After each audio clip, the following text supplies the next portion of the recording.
राष्ट्रीय अधिवक्ताओं का एक सम्मेलन में प्रधानमंत्री नरेंद्र मोदी का संबोधन चल रहा है। सीधे रुख करते हैं। न्याय होने तक सिर्फ 35 पैसे का खर्च होता था, 35 पैसे। यानी ये व्यवस्था हमारे देश में होती है। पिछले 6 साल में करीब 7 लाख केसेस को लोक अदालतों में सुलझाया गया है। साथियों, जस्टिस डिलीवरी का एक और बड़ा पहलू है जिसकी चर्चा बहुत कम हो पाती है, वो है भाषा और कानून की सरलता।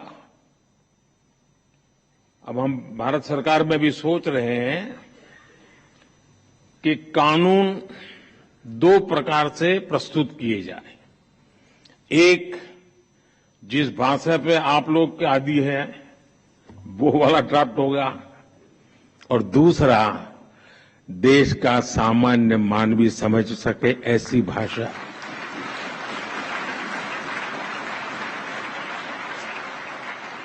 उसको कानून भी अपना लगना चाहिए।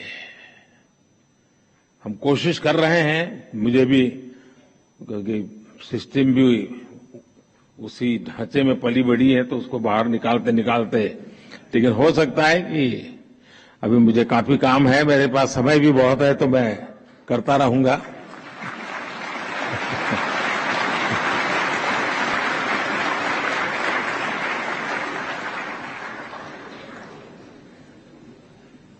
कानून किस भाषा में लिखे जा रहे हैं, अदालती कार्यवाही की भाषा में हो रही है, ये बात न्याय सुनिश्चित कराने में बहुत बड़ी भूमिका निभाती है।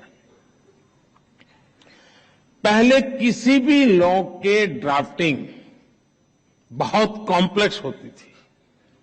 सरकार के तौर पर अब हम भारत में नए कानून, जैसा मैंने आपको कहा, 2 प्रकार से, और जितना ज्यादा हम सरल बना सके और हो सके उतना भारतीय भाषाओं में उपलब्ध करा सके, उस दिशा में हम बहुत सिंसियरली प्रयास कर रहे हैं।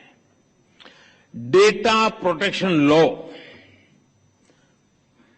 आपने देखा होगा, उसमें ये सिंप्लीफिकेशन का हमने एक पहली शुरुआत की है, और मैं पक्का मानता हूं कि सामान्य व्यक्ति को उस परिभाषा से सुविधा रहेगी।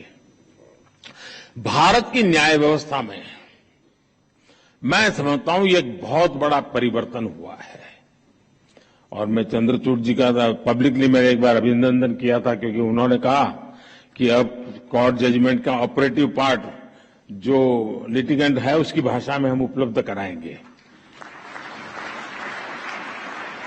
देखिए, इतने से काम में 75 साल लग गए,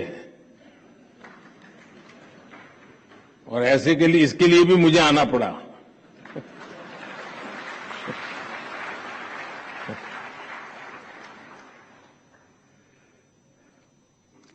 मैं भारत के सुप्रीम कोर्ट को इसके लिए बधाई दूंगा कि उसने अपने फैसलों को कई स्थानीय भाषाओं में भी अनुवाद करने की व्यवस्था की है।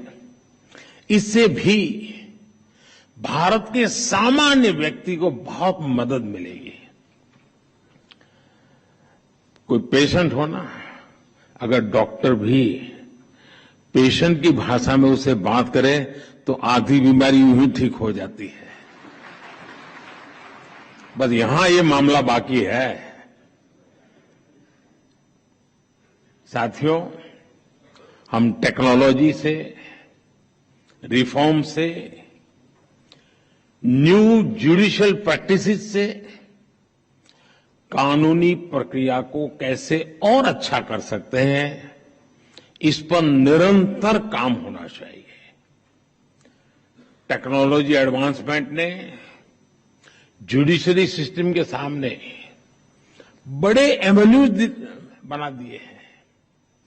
थोड़े से टेक्नोलॉजिकल एडवांसमेंट ने ही हमारे ट्रेड, इन्वेस्टमेंट और कॉमर्स सेक्टर को बहुत बड़ा बूम दिया है।